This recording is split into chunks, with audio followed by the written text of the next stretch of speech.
माधव कुंज बिहारी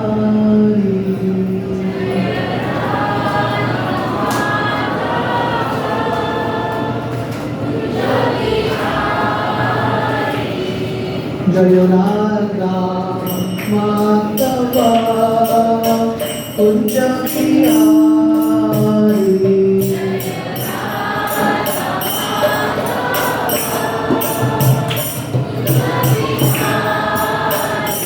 जय गोपीनाथ वल्लभ गिरिवरधारी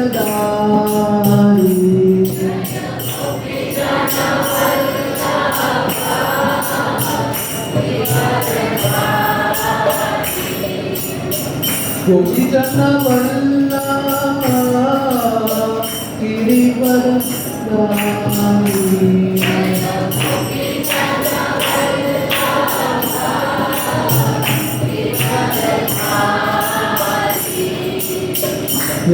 यशोदानंदन व्रज जनरंजना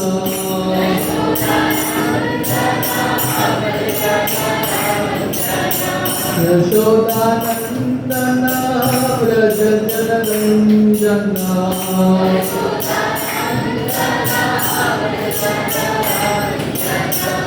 यमुना तीरा वनचारी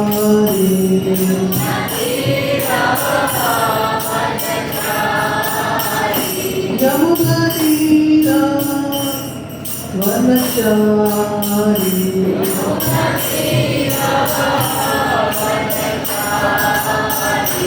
जय राधा माधव कुंज बिहारी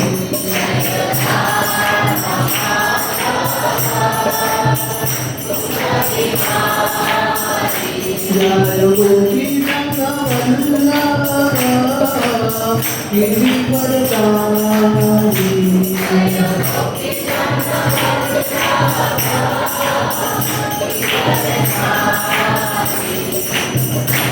यशोदानंदन व्रज जनरंजना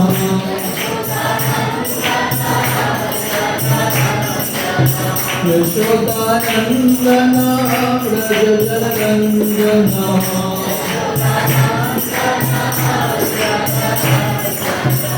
यमुना तीरा वनचारी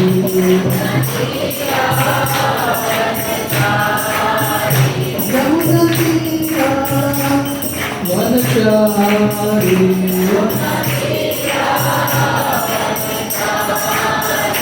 जय राधा माधव कुंज बिहारी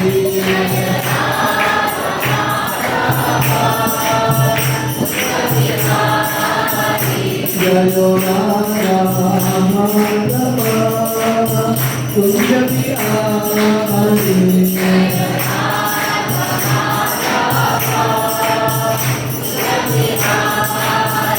हरे कृष्णा कृष्णा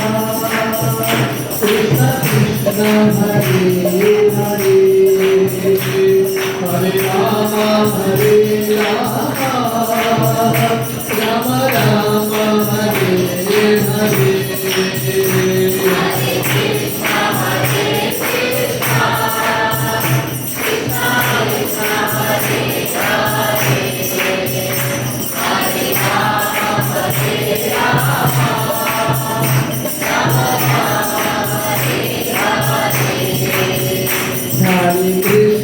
हरे कृष्णा कृष्णा कृष्णा हरे हरे हरे राम राम राम हरे हरे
ओम नमो भगवते वासुदेवाय।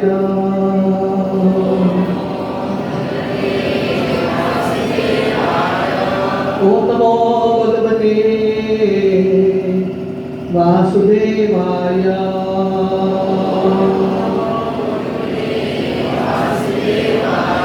ओम नमो भगवते वासुदेवाय।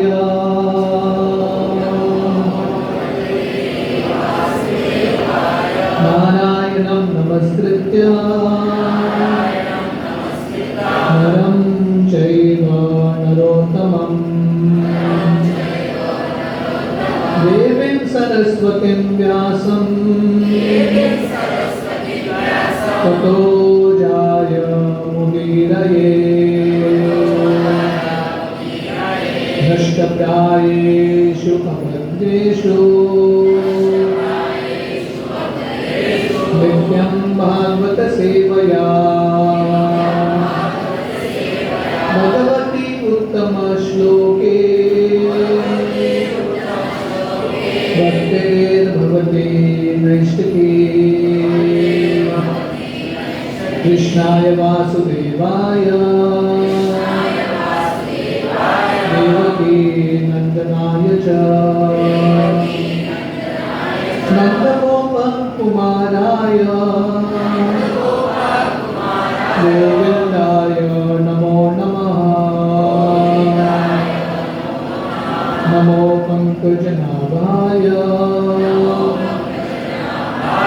नमो पंकजमालिने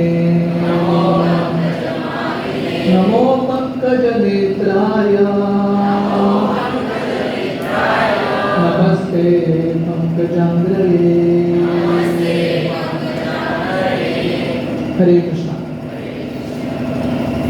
तो जगत भूषण लोग का बहुत बहुत आभार, उन्होंने जितने प्रेम से यहाँ पे आमंत्रित किया।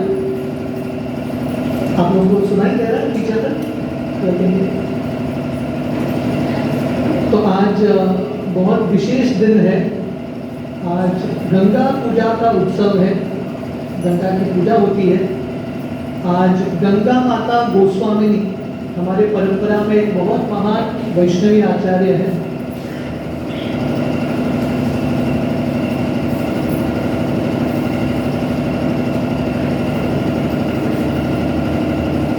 उनका आज आविर्भाव दिवस है, गंगा माता गोस्वामी। और बलदेव विद्याभूषण, तो बलदेव विद्याभूषण हमारे परंपरा में सबसे महत्वपूर्ण आचार्य माने जाते हैं, जिन्होंने गोविंद भाष्य की रचना की, हमारे संप्रदाय को स्थापित किया। आज उनका 13वां दिन है। तो आज संक्षिप्त में हम गंगा माता की कहानी के बारे में सुनेंगे, गंगा के प्राकट्य के बारे में, और गंगा के अलग अलग लीलाएं जो अलग अलग स्थली पे होते हैं, और इससे हम क्या सीख सकते हैं। तो हम सब जानते हैं, जब भगवान का एक अवतार होता है वामन देव, आप लोगों ने वामन अवतार सुना है, केशवदृता वामन रूप जय जगदीश हरि। तो वामन देव आते हैं, किसके पुत्र होते हैं वामन देव? उनके माता पिता का नाम क्या है, किसी को पता है? वामन देव पेरेंट्स नेम नहीं, वामन देव के माता पिता का नाम था कश्यप मुनि और अदिति। तो कश्यप मुनि और अदिति के पुत्र थे वामन देव। तो अदिति मतलब जिनसे देवता आते हैं। तो वामन देव क्यों आते हैं? क्योंकि एक बार बलि महाराज इतने शक्तिशाली हो चुके थे, तो उन्होंने इंद्र पे भी विजय प्राप्त कर लिया, स्वर्ग के राजा बन गए। तो अदिति जाके विष्णु से प्रार्थना करती है, प्लीज मेरे पुत्र इंद्र को पदवी वापस दिला दीजिए। तो इंद्र को पदवी देने के लिए वापस भगवान आते हैं वामन देव के रूप में। और भगवान वामन देव का जब उपनयन संस्कार इत्यादि होता है, वामन देव बलि महाराज के यज्ञ में जाते हैं, क्योंकि उनको समाचार मिलता है कि बलि महाराज यज्ञ कर रहे हैं। और जब यज्ञ में पहुंचते हैं, बलि महाराज संकल्प लेते हैं, आपको जो चाहिए मैं दूंगा।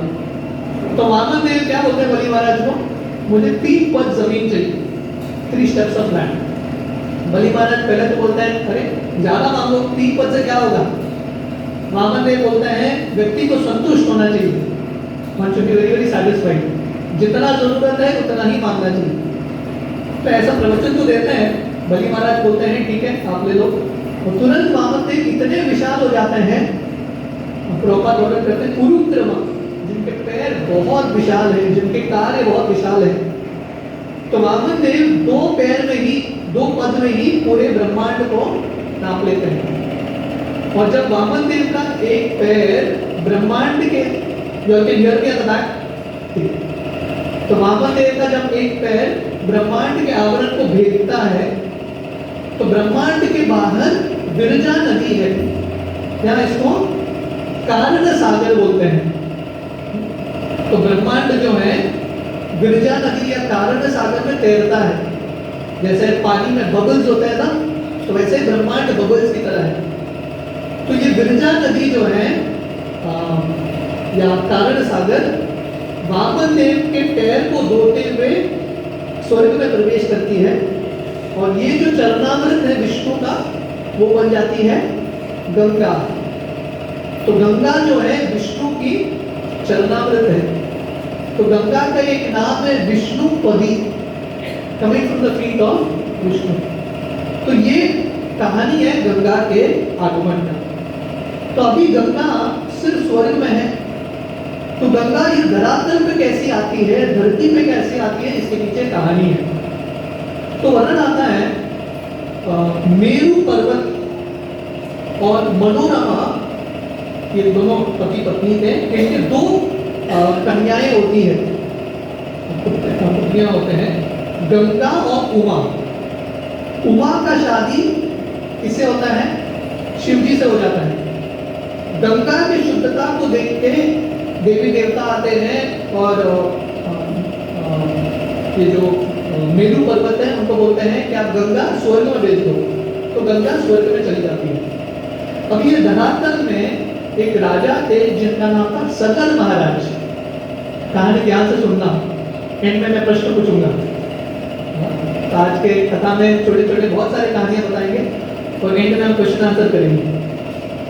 जो सही उत्तर देगा उसको हम स्पेशल प्रसाद देंगे। ठीक है। तो इक्ष्वाकु कुल के एक राजा थे जिनका नाम था सकल महाराज। तो सकल महाराज की 2 पत्नियां थी। इन 2 पत्नियों का नाम था केशिनी और सुमति। नाम क्या था? केशिनी और सुमति। तो सकल महाराज इन 2 पत्नियों के साथ हिमालय जाते हैं तपस्या करने के लिए, संतान की उत्पत्ति करने के लिए। तो वहां पे भृगु मुनि को मिलते हैं। भृगु मुनि को आशीर्वाद देते हैं, केशिनी जो है एक पुत्र को जन्म देगी। ये पुत्र का नाम होगा अस्मंज। और सुमति 60,000 पुत्रों को जन्म देगी, 60,000। तो ये आशीर्वाद भृगु मुनि देते हैं। तो भृगु मुनि के आशीर्वाद के अनुसार केशिनी अस्मंज को जन्म देती है और सुमति 60,000 पुत्रों को जन्म देती है। ये अस्मंज राक्षस वृत्ति का था, बचपन से ही इसको राक्षस वृत्ति। तो बच्चों के साथ खेलता था, खेलते खेलते बच्चों को पानी में डुबा के मार देता था। इमेजिन करो, कभी कभी बच्चों के अंदर ही सीधा ये आसुरी वृत्ति होता है कि नहीं। तो सगर महाराज ने बहुत देखा कि ये जो लड़का है उसका बहुत ही खतरनाक और नुकसानदायक साबित हो रहा है। तो सगर महाराज ने असमंज को अपने राज्य से बाहर कर दिया, ऐसे पुत्र चाहिए ही नहीं, राज्य से बाहर भेज दिया।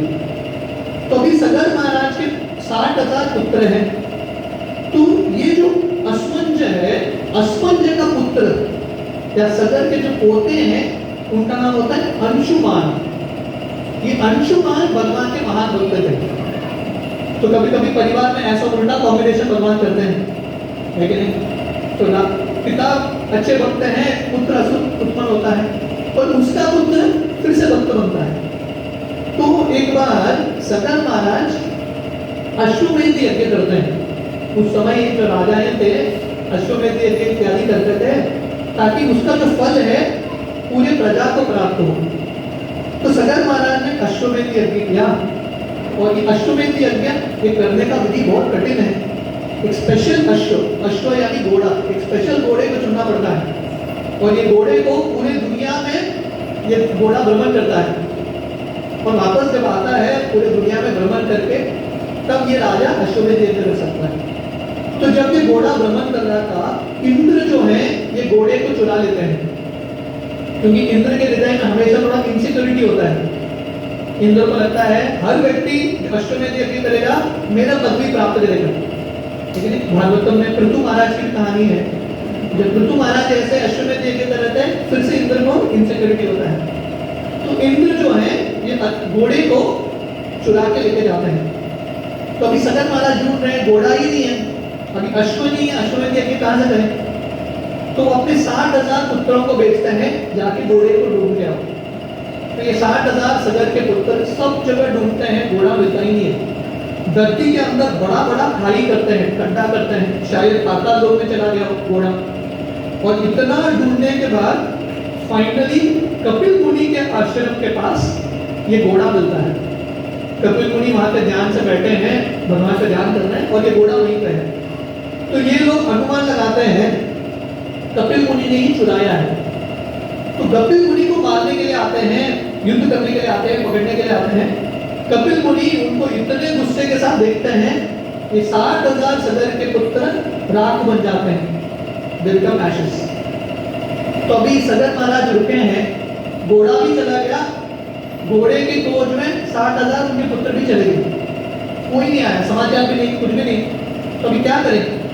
तो सगर महाराज अपने पोते, उनके पोते का नाम क्या था, अंशुमान, तो सुन रहे ध्यान से।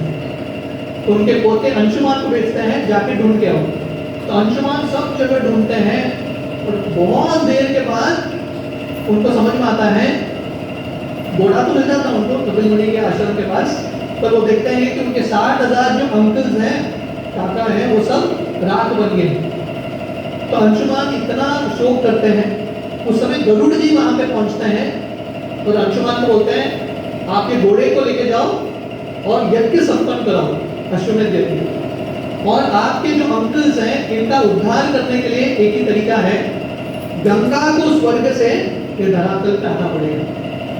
तो अंशुमान ये घोड़े को लेके जाते हैं, सगर महाराज को देते हैं और सगर महाराज अश्वमेध यज्ञ संपन्न करते हैं। उसके बाद सगर कोशिश करते हैं गंगा को ये धरातल पर लाने के लिए, पर सगर महाराज अब तक ऑलरेडी बूढ़े हो चुके थे। तो सगर महाराज ज्यादा समय नहीं रुकते, 50 साल की उम्र में वो वानप्रस्थ ले लेते हैं। अंशुमान को अगला राजा बना के चले जाते हैं। अंशुमान बहुत प्रयास करते हैं गंगा को धरातल पर लाने के लिए, सफल नहीं होते। अंशुमान के पुत्र होते हैं दिलीप, दिलीप प्रयास करते हैं गंगा को लाने के लिए, दिलीप भी सक्सेसफुल नहीं होते। दिलीप के पुत्र होते हैं भगीरथ। तो भगीरथ राजा दृढ़ निश्चय करते हैं मुझे किसी भी हालत में गंगा को लाना ही है। ये हमारे परिवार में एक श्राप बन गया है, जब तक गंगा नहीं आएगी पूर्वजों का उद्धार नहीं होगा। तो संतान का कर्तव्य है, पुत्र का कर्तव्य है पूर्वजों का उद्धार करना। पुत्र ये संस्कृत शब्द है, पुत्रायते इति पुत्र। आप लोगों ने सुना है, पुत्र का अर्थ है, पू करके एक नरक है, जो अपने पूर्वजों को नरक से बचाते हैं, ऐसे व्यक्ति को पुत्र बोलते हैं। तो भगीरथ राजा निश्चय करते हैं मुझे इनका उद्धार करना ही है। तो भगीरथ राजा हिमालय जाते हैं।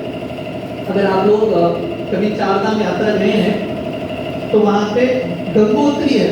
गंगोत्री में एक पत्थर है, वो शिला पे बैठ के भगीरथ राजा ने तपस्या किया था। कठोर तपस्या करने के बाद, सालों साल तपस्या करने के बाद ब्रह्मा जी प्रकट होते हैं और भगीरथ राजा ब्रह्मा जी होते हैं, प्लीज आप परमिशन दे दो गंगा को स्वर्ग से धरती में भेजने के लिए। ब्रह्मा जी बोलते हैं ठीक है, लेके जाओ, नो ऑब्जेक्शन सर्टिफिकेट, गंगा को लेके जाओ। पर गंगा उस समय 2 कंडीशन रखती है। तो गंगा बोलती है मैं तो आ जाऊंगी, पर मेरा वेग इतना तीव्र होगा, मेरा स्पीड इतना होगा, हिमाचल करो स्वर्ग से गिर रही है कि नहीं, इतने तीव्रता से आऊंगी मैं सीधा धरती को भेज के पाताल लोक में चली जाऊंगी। कौन मेरे वेग को सहन करेगा? तो गंगा पहला कंडीशन रखती है, कोई तो व्यक्ति होना चाहिए जो मेरे वेग को सहन करे। दूसरा गंगा का कंडीशन था, गंगा बोलती है देखो धरती में लोग बहुत पाप करते हैं, मैं धरती में आ गई, सब लोग आएंगे मुझ में स्नान करने के लिए। जनरली लोग गंगा स्नान क्यों करते हैं? हाँ, पाप से मुक्ति प्राप्त करने के लिए। जनरली लोगों को अंडरस्टैंडिंग है तीर्थ यात्रा का, तीर्थ यात्रा करके तीर्थ यात्रा में तीर्थ स्थली में अपना पाप छोड़ के आना। तो गंगा बोलती है ये सब लोग आएंगे मेरे अंदर स्नान करेंगे, उन सबका पाप मेरे अंदर आएगा, मैं दूषित हो जाऊंगी, मैं क्या करूंगी? तो ये 2 गंगा का कंडीशन प्रश्न था। तो ब्रह्मा जी बोलते हैं आप चिंता मत करना, पहला आपका प्रश्न है उसका हल है, शिव जी आपको अपने जटाओं पे धारण करेंगे। दूसरा है, ब्रह्मा जी बोलते हैं जब भी साधु संत आते हैं, जो शुद्ध भक्त आते हैं और गंगा में स्नान करते हैं, ऐसे शुद्ध भक्त गंगा को शुद्ध करते हैं। इमेजिन करो, आज जब गंगा की पूजा कर रहे हैं, पर गंगा किसकी पूजा करती है?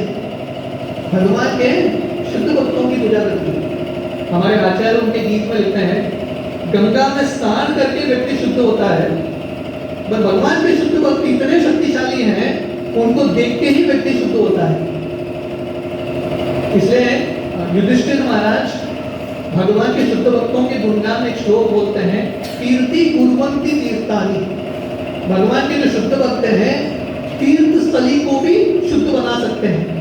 That is their power. तो इस तरह से ब्रह्मा जी गंगा के 2 प्रश्न का उत्तर देते हैं। भगीरथ राजा, उनको भी समझ में आता है कि शिवजी धारण करेंगे गंगा को, तो अभी भगीरथ शिवजी को संतुष्ट करने के लिए तपस्या करते हैं।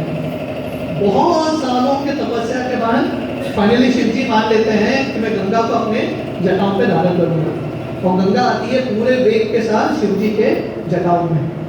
तो यहाँ पे शिवजी, ये उदाहरण से शिवजी सिखा रहे हैं कि कैसे वो भी भगवान कृष्ण के भक्त हैं, भगवान विष्णु के भक्त हैं। ये गंगा आपने क्या देखा? विष्णु की चरणामृत है, और शिवजी ये गंगा को अपने जटाओं पे धारण कर रहे हैं। तो इससे शिवजी क्लियरली पूरी दुनिया को बता रहे हैं मेरा स्थान है, मैं भगवान विष्णु का भक्त हूँ, I am a servant of Vishnu.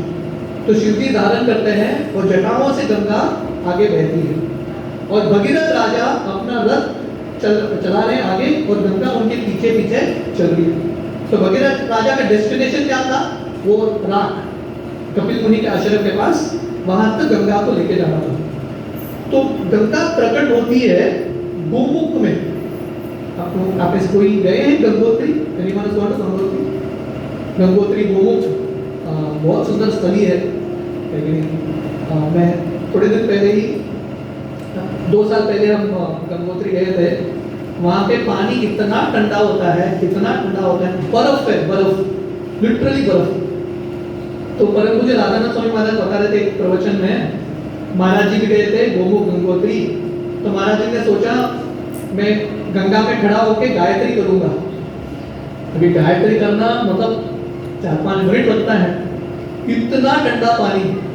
तो महाराज मजाक में बोलते हैं वो मेरे जिंदगी का सबसे फास्टेस्ट गायत्री था।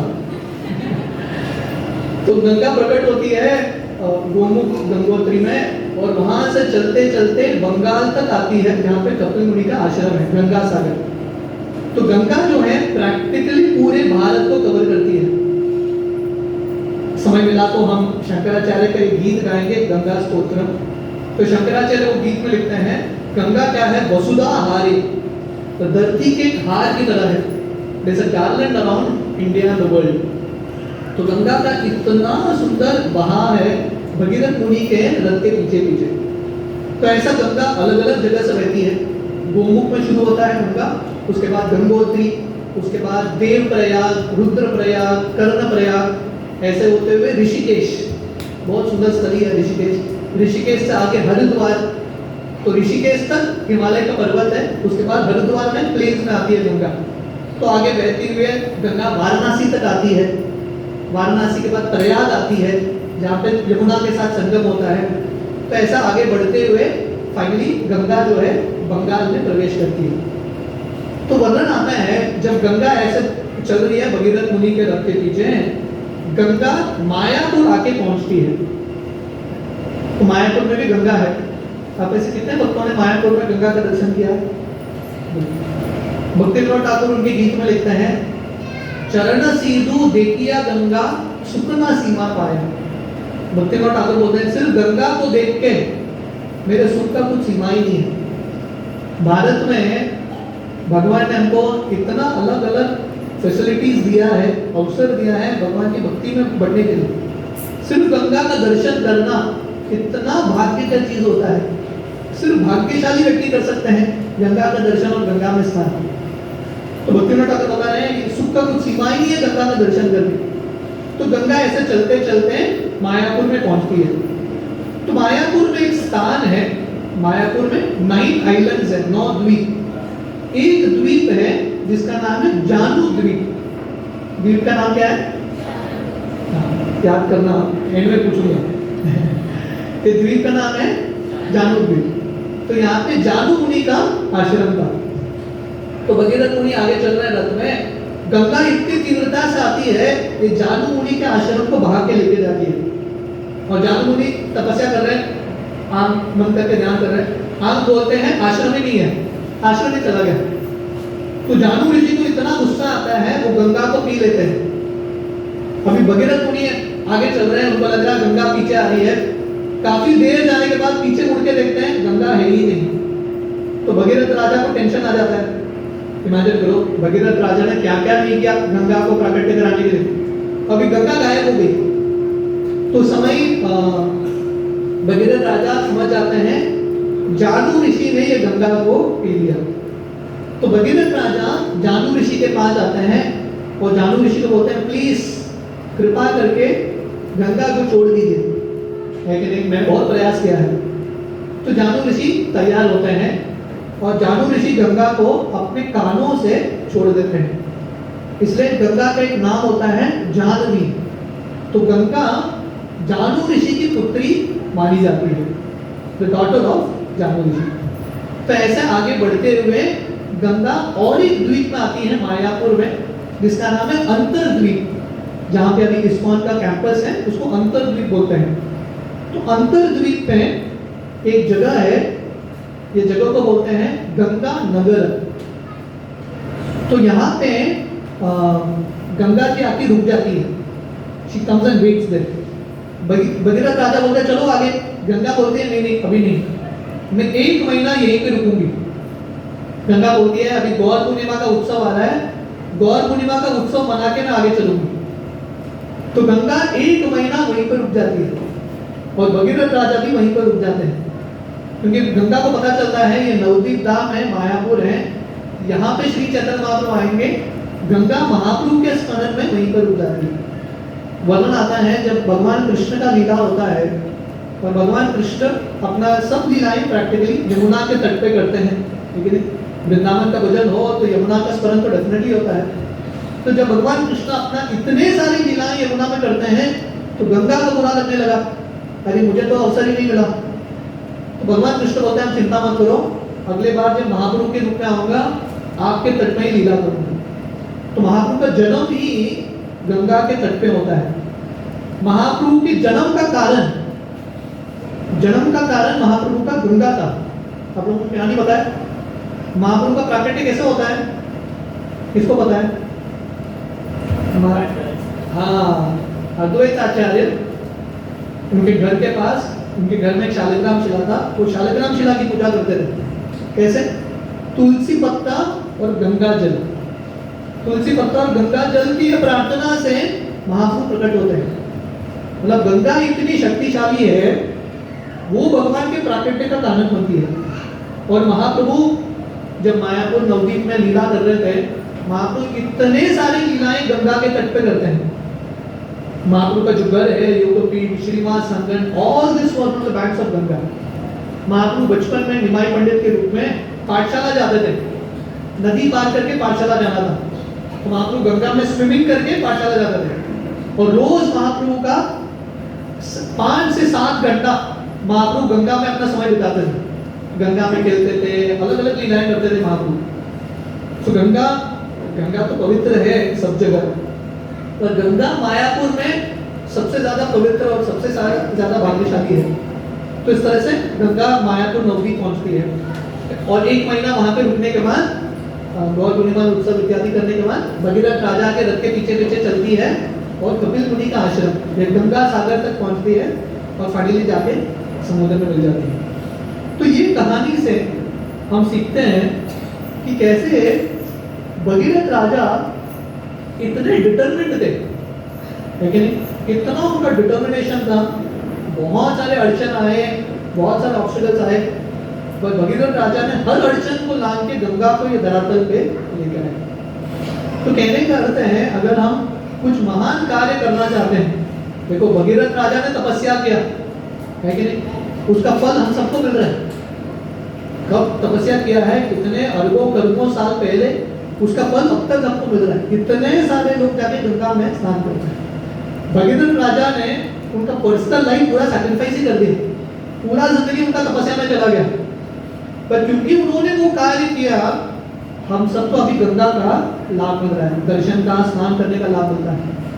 तो कहने का अर्थ है, हमारी जिंदगी में भी हमको कुछ ऐसा करना चाहिए जिसका लाभ आगे के पीढ़ियों तक पहुंचे।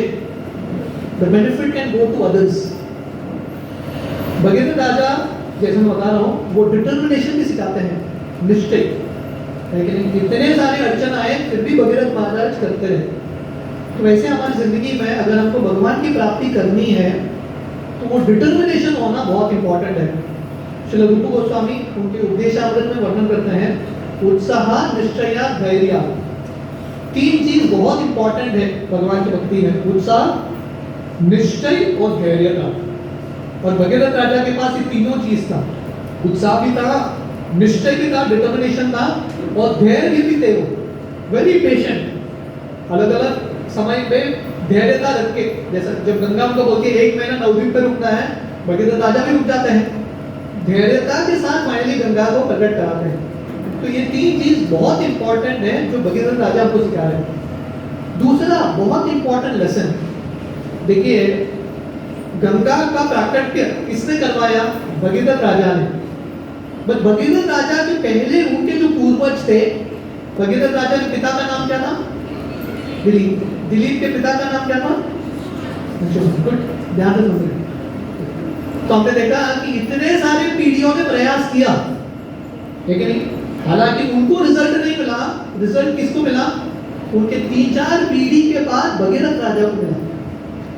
तो वैसे ही कभी कभी कुछ कार्य हम शुरू करते हैं, भले ही हम उसको कंप्लीट ना कर पाए, पर आगे की कोई पीढ़ी कंप्लीट कर पाएगा उसको, लेकिन इस हमारे परंपरा में श्रील प्रभुपाद भक्ति का प्रचार पाश्चात्य देश में करते हैं, पर ऐसा नहीं कि प्रभुपाद जाके करते हैं। प्रभुपाद के पहले जो आचार्य थे, भक्तिसिद्धांत सरस्वती ठाकुर, भक्ति विनोद ठाकुर, इन सब लोगों ने प्रयास किया, इन सब लोगों ने फाउंडेशन ले किया, उसके बाद प्रभुपाद जाके कर पाते हैं। तो इसलिए हम जो व्यक्ति करते हैं उनको देखते हैं और उनके पीछे बहुत सारे पीढ़ियों का हाथ है, बहुत सारे पीढ़ियों ने संघर्ष किया है, उसके वजह से कुछ महान कार्य होता है।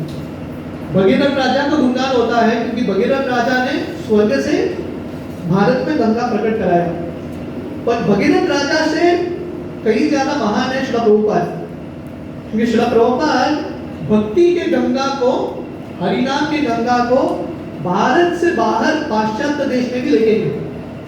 He took it to the western countries, लेकिन तो प्रभुपाद इतने शक्तिशाली आचार्य हैं।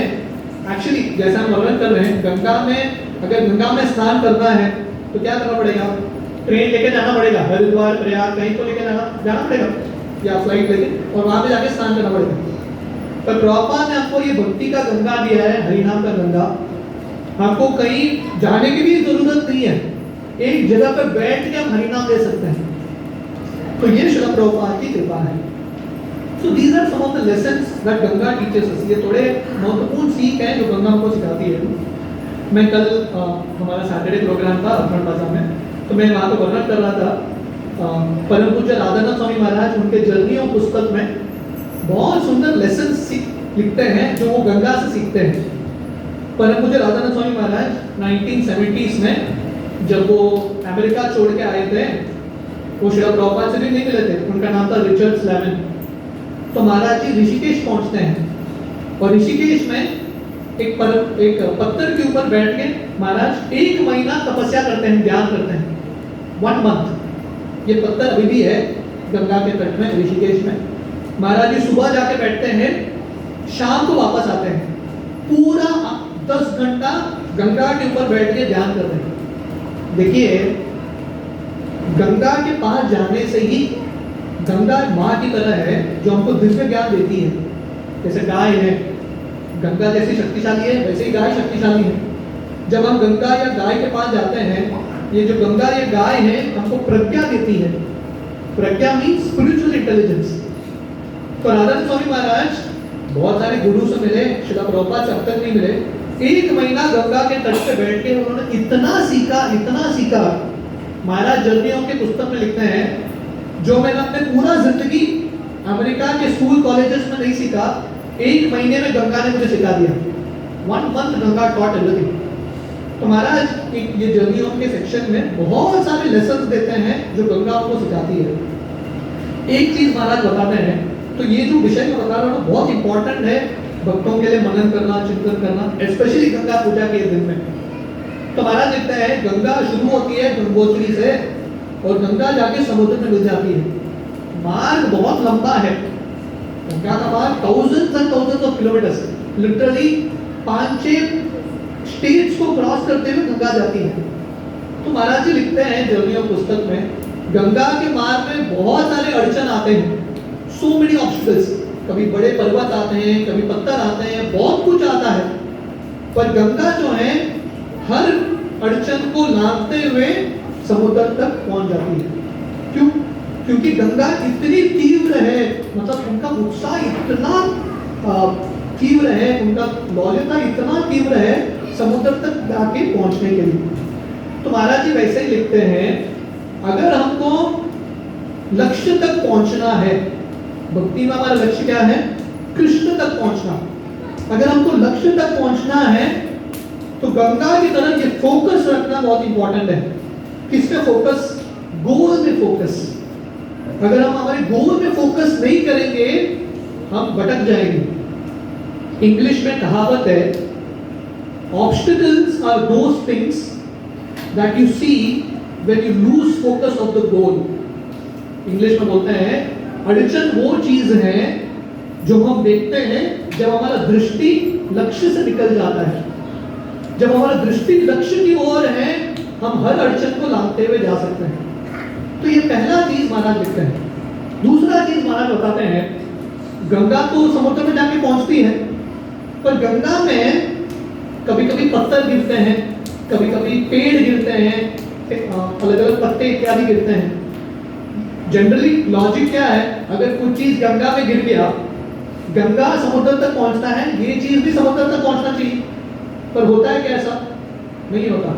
इमेजिन करो एक पशु मर के उसका जो लाश है गंगा में पड़ा है, समुद्र तक जाके पहुंचेगा क्या? थोड़ा चलेगा, कहीं तट पे रुक जाएगा। तो महाराज जी वैसे ही बताते हैं, बहुत सारे लोग भक्ति के गंगा में प्रवेश करते हैं, पर प्रश्न है कितने भक्त अंत तक पहुंच पाएंगे? How many devotees can reach the end? ये विचार करने का बात है। भक्ति में हमने इतने साल के हमारे अनुभव में 20-25 साल से हम इस्कॉन का प्रचार देख रहे हैं यहाँ गोवा में। हमने इतने सारे लोगों को देखा आते हुए और जाते हुए भी देखा है। बहुत सारे लोग आके गए हैं। जो लोग टिके रहते हैं सालों साल, और सालों साल टिके रहना, और सिर्फ सालों साल नहीं, भगवत धाम पहुंचने तक भक्ति में टिके रहना बहुत बड़ा चीज होता है। क्योंकि माया अलग अलग प्रलोभन देती है, व्यक्ति को वहीं पे रुका के रखती है। एक कहानी है, एक बार नारद मुनि, पता नहीं आप लोगों ने सुना है क्या कहानी। एक बार नारद मुनि जाते हैं वैकुंठ, और नारद मुनि विष्णु को बोलते हैं, मेरा एक निवेदन है, एक कंसेशन दे देना मुझे, मैं जाके धरातल पे प्रचार करूंगा, मैं जिसको लेके आता हूँ सबको प्रवेश दे देना वैकुंठ में। विष्णु जी बोलते हैं जनरली ऐसा नहीं होता, फिर भी आप बोल रहे हो तो ठीक है, वैकुंठ का द्वार खुला है, जाओ, जिसको जाके लेके आना है लेके आओ। तो नारद मुनि इतने खुश होते हैं, इतने खुश होते हैं, इतना उत्साह के साथ प्रचार करते हैं नारद मुनि, चलो मेरे पीछे, आप लोगों ने भक्ति किया है नहीं किया है, भगवान ने वैकुंठ का द्वार खोल दिया, चलो। लाखों लोग जम जाते हैं, और नारद मुनि इतने खुश हो गए, देखो मैंने इतना बड़ा प्रचार किया, और नारद मुनि कीर्तन करते हुए इन सबको लेके जा रहे हैं, बहुत गर्व के साथ, मैं इतने सारे लोगों का उद्धार कर रहा हूँ। और फाइनली जब नारद मुनि वैकुंठ में पहुंचते हैं, खुशी खुशी विष्णु के पास जाते हैं और बोलते हैं, देखो मैं कितने सारे लोगों को लेके आया। विष्णु बोलते हैं, कहाँ है लोग? नारद मुनि पीछे मुड़ के देखते हैं, कोई नहीं। क्यों? क्योंकि वैकुंठ जाने तक हमको स्वर्ग लोक, महलोक, अलग अलग लोकों से गुजरना पड़ता है। तो सब लोग सोच रहे थे वैकुंठ में जाके वापस तो नहीं आ सकते, यद्गत्वा न निवर्तन्ते तद्धाम परमम। तो लोगों को लगने लगा जाने से पहले थोड़ा इधर उधर देख के जाते हैं। तो सब लोग इधर उधर अटक गए, एक ही व्यक्ति वहां पे पहुंच गया, नारद मुनि। तो कहने का अर्थ है भक्ति में हर व्यक्ति प्रवेश करता है, पर वहां तक पहुंचना one has to be very alert and very focused. तो ये दूसरा चीज माना जाता है। तीसरा चीज महाराज बताते हैं, जब वो गंगा पे बैठते थे ना, ऋषिकेश में स्पेशली, आप में से कितने वक्त गए ऋषिकेश? नहीं, कभी जाना चाहिए। सुंदर विशुद्धू ऋषिकेश यात्रा, बहुत सारी कोशिश। तो ऋषिकेश में गंगा इतनी सुंदर तरीके से बहती है, वेरी ब्यूटीफुल। वहाँ पे आप गंगा को मतलब घंटों घंटों देख सकते हैं, बस गंगा की सुंदरता को। तो ऋषिकेश में गंगा कितनी तीव्रता से बहती है, महाराज जी ये पत्थर पे बैठ के गंगा को देख रहे हैं। गंगा में अलग अलग चित्र बनते हैं, पानी में अलग अलग शेप्स फॉर्मेशन बनते हैं। वो चित्र बनते ही गायब भी हो जाते हैं, फॉर्मेशन बनते हैं तुरंत निकल जाते हैं। तो महाराज जी बताते हैं जैसे गंगा में ये अलग अलग चित्र बन के निकलते हैं, वैसे ही दुनिया में बाहरी दृष्टिकोण से एक्सटर्नल लेवल पे कुछ भी चीज शाश्वत नहीं है, कुछ भी रूप शाश्वत नहीं है, सब चीज चेंज होता रहता है। पर महाराज जी बताते हैं गंगा के अंदर आप जाएंगे, एक स्टेडी करंट है, वो चेंज नहीं होता। तो कहने का अर्थ है बाहरी लेवल पे, सरफेस लेवल पे बहुत सारे चेंजेस है, पर हमको स्टेडीनेस प्राप्त करना है तो भक्ति के गहराई तक जाना पड़ेगा स्टेडीनेस प्राप्त करने के लिए। एक तीसरा लेसन महाराज जी बताते हैं। चौथा चीज महाराज बताते हैं, महाराज विचार कर रहे थे, गंगा ने, सपोज इमेजिन करो गंगा कहानी बता रही है भारत के इतिहास का, क्या क्या देखा गंगा ने। तो गंगा ने क्या नहीं देखा, कितने सारे राजा आके गए उनके तट पे, कितने सारे राजाओं ने राज्य किया, मुगल आके गए, ब्रिटिश आके गए, इतने सारे गवर्नमेंट आके गए, ये सब लोग, गवर्नमेंट, परिस्थिति सब चेंज होते गए, पर एक चीज कॉन्स्टेंटली बह रही है, वो है गंगा। गंगा के आजू बाजू सब चेंज हो गया, पर सिर्फ गंगा चेंज नहीं होती।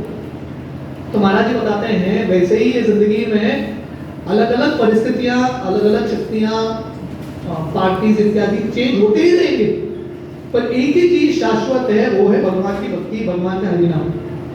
जब शिला प्रभुपाद भक्तिसिद्धांत सरस्वती ठाकुर से मिले थे पहले बार, तो भक्तिसिद्धांत सरस्वती ठाकुर शिला प्रभुपाद को बोल रहे थे आप प्रचार करना, आप बुद्धिमान व्यक्ति हो, महाप्रभु के संदेश को अंग्रेजी भाषा में प्रचार करना। तो प्रभुपाद ने तुरंत उनको चैलेंज किया, अभी तो भारत ब्रिटिश के अंदर है, हाँ, पूरा भारत चिल्ला रहा है कि स्वराज चाहिए स्वराज चाहिए, आप एक ही व्यक्ति हो जो बोल रहे हो भक्ति का प्रचार करो। पहला व्यक्ति मैं देख रहा हूँ, सब लोग चिल्ला रहे हैं स्वराज स्वराज, भक्तिसिद्धांत सरस्वती चिल्ला रहे हैं संकीर्तन संकीर्तन। तो प्रभुपाद बोले ये कैसे संभव है, पहले स्वराज प्राप्त करेंगे, ब्रिटिश को भगाएंगे, बाद में देखेंगे। भक्तिसिद्धांत सरस्वती ठाकुर बोले नहीं, ये भगवान का जो भक्ति है किसी चीज के लिए रुक नहीं सकता, इसको करना ही है, ये बहुत इंपॉर्टेंट है। तो कहने का अर्थ है बहुत सारे चीज चेंज होंगे और एक चीज जो नहीं चेंज होता है वो है भगवान का भक्ति। ब्रह्म स्तंभ पर्यंतम सर्वम मायामयम जगत सत्यम सत्यम पुनः सत्यम हरे नामेव केवलम। केवलाष्टकम में वर्णन आता है एवरीथिंग चेंजेस कंटिन्यूअसली, एक ही चीज चेंज नहीं होता, वो है भगवान का हरि नाम। So these are few lessons that Maharaj teaches. In fact, महाराज जर्नियों पुस्तक में लिखते हैं, गंगा ने महाराज को हरे कृष्ण महामंत्र सुनाया। आप लोग ये जानते हैं?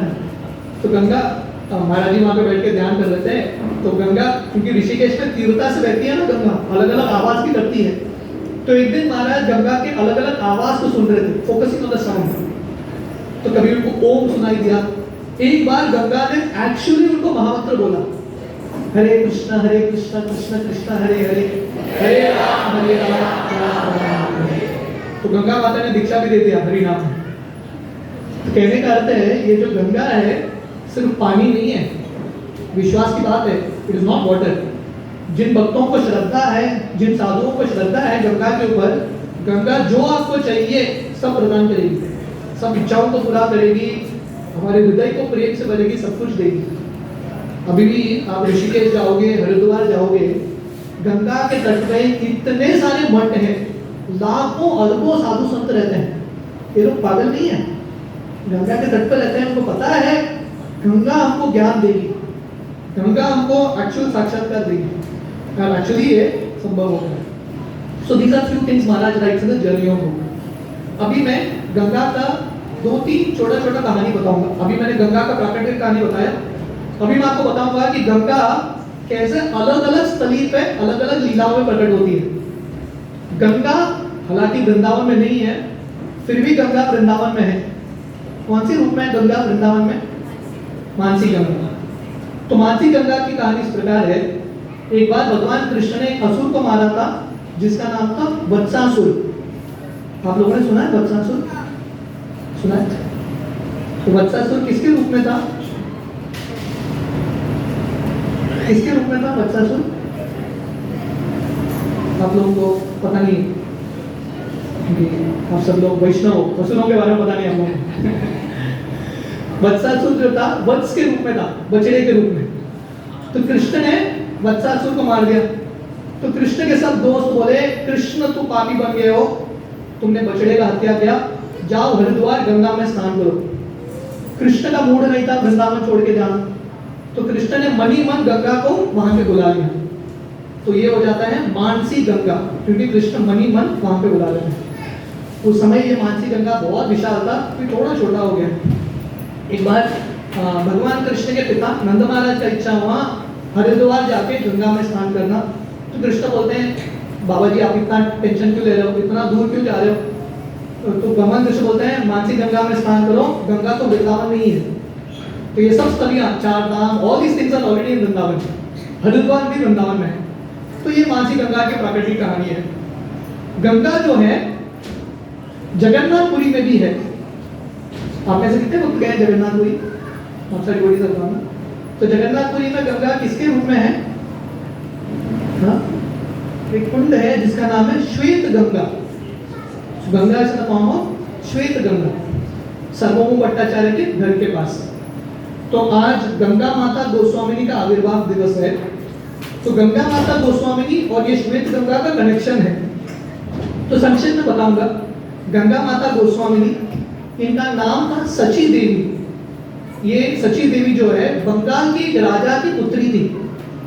तो एक बार सची जो है इनफैक्ट जब उनके शादी का उम्र था, उनके माता पिता उनको बोलते थे शादी करो। बहुत सुंदर थी सची, पर उनको किसी से शादी करने का इच्छा नहीं, क्योंकि उनका मन कृष्ण में लग चुका था।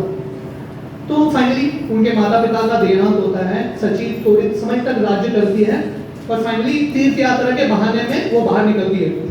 वो जगन्नाथपुरी में पहुंचती है, वहां पे रहती है। जगन्नाथ जी उनके सपने में आके बोलते हैं वृंदावन धाम जाओ। तो वृंदावन में जाके रुकती है।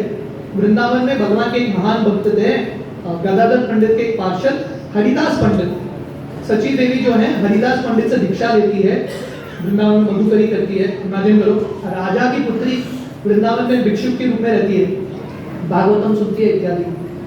तो काफी समय बाद उनके गुरु महाराज हरिदास पंडित सची को बोलते हैं तुमने बहुत श्रवण किया है, अभी जगन्नाथपुरी जाओ तुम और प्रचार करो। तो अपने गुरु के कहने पे ये जो लड़की है सची, ये जो माता जी है, जगन्नाथपुरी आती है और श्वेत गंगा के पास सर्व भट्टाचार्य का घर है, वहां पे रुकती है, सर्व भट्टाचार्य के विग्रहों की सेवा इत्यादि करती है। तो एक दिन जैसे आज गंगा पूजा का तिथि है, एक तिथि आता है गंगा सागर मेला। वैष्णव कैलेंडर में एक तिथि है गंगा सागर मेला। तो सची के मन में ये भाव था मुझे भी गंगा में स्नान करना है, पर उनके गुरु महाराज ने बोला था जगन्नाथपुरी छोड़ के मत जाना। तो क्या करेगी? तो जगन्नाथ जी से प्रार्थना करती है। जगन्नाथ जी बोलते हैं चिंता मत करो, कल सुबह उठ के जाओ श्वेत गंगा में, तुम देखोगे कि गंगा वहां पे एक्चुअली प्रकट हो गई। तो सची जाती है श्वेत गंगा में स्नान करने के लिए और एक कोने में एक्चुअली व्हाइट गंगा बह रही है। इतने तीव्रता से ये गंगा बहती है, क्योंकि सची ने ये गंगा को प्रकट कराया, इसलिए उनका नाम होता है गंगा माता गोस्वामी। आज उनका जन्मदिन है अपीयरेंस डे। तो एक बार और एक कहानी है ये श्वेत गंगा की।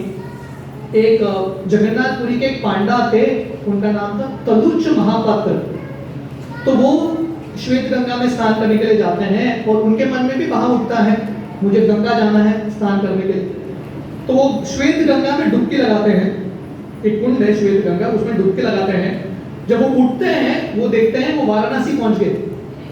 वाराणसी में गंगा बहती है, तो वहां पे एक घाट है मणिकर्णिका घाट, वहां पे उठ गए वो सोच रहे थे मैंने डुबकी लगाया श्वेत गंगा में जगन्नाथपुरी में, उड़ गया वाराणसी में। कभी आप लोग ट्राई करना, फ्री में टिकट हो जाएगा ट्रैवल वाराणसी से। तो वाराणसी में देखते हैं इतने सारे लोग पूजा कर रहे हैं गंगा के, बहुत प्रसन्नता से दर्शन करते हैं, फिर से अंदर डुबकी लगाते हैं, जगन्नाथपुरी पहुंच गए। तो ये कहानी से सीखते हैं कि ये सब जो कहानियां हैं सिर्फ काल्पनिक नहीं है, these are actual stories like this. Udupi में भी गंगा है। उडुपी में गंगा कहाँ है किसी को पता है? उडुपी मंदिर के पास एक कुंड है, उसको बोलते हैं मध्व सरोवर। तो एक बार मध्वाचार्य के पिता, उनका इच्छा था गंगा में जाके स्नान करने का। तो मध्वाचार्य बोलता है गंगा तो यहीं पे है। तो एक्चुअली मध्वाचार्य के पिताजी वहां पे जाते हैं तो गंगा का प्राकट्य देखते हैं। तो वर्णन आता है कि अक्षय तृतीया के दिन, on the day of Akshaya Tritiya, अभी भी उडुपी में ये मध्व सरोवर में एक कोने में व्हाइट गंगा बहती है। Now also devotees can see, कहते हैं गंगा उडुपी धाम में भी है like this. So there are many stories of Ganga. एक बार जब श्री चैतन्य महाप्रभु बंगाल से जगन्नाथपुरी की ओर आ रहे हैं संन्यास लेके, एक जगह आता है छत्रभोग। तो यहाँ पे शिव जी का एक लिंग है अम्बुलिंग घाट। तो ये कहानी इस प्रकार है, जैसे मैंने वर्णन किया था, शिव जी गंगा को अपनी जटाओं पे धारण करते हैं और गंगा आगे बढ़ जाती है। तो शिव जी को गंगा से विरह महसूस हो रहा था, तो शिव जी गंगा को ढूंढते ढूंढते ये जगह पे आते हैं छत्रभोग, और शिव जी पानी बन जाते हैं और गंगा से मिल जाते हैं। ये जगह का नाम होता है अम्बुलिंग घाट। यहाँ पे शिव जी पानी के रूप में है, is in the form of water. तो शिव लिंग के अलग अलग रूप होते हैं, आकाश लिंग, पानी, जल लिंग इत्यादि। So Shiva is in the form of water here, क्योंकि शिव जी को इतना प्रेम है गंगा से, वो गंगा को इतना सम्मान देते हैं और गंगा भी शिव जी को सम्मान देती है। तो ये अम्बुलिंग घाट में महाप्रभु बहुत प्रेम के साथ स्नान करते हैं।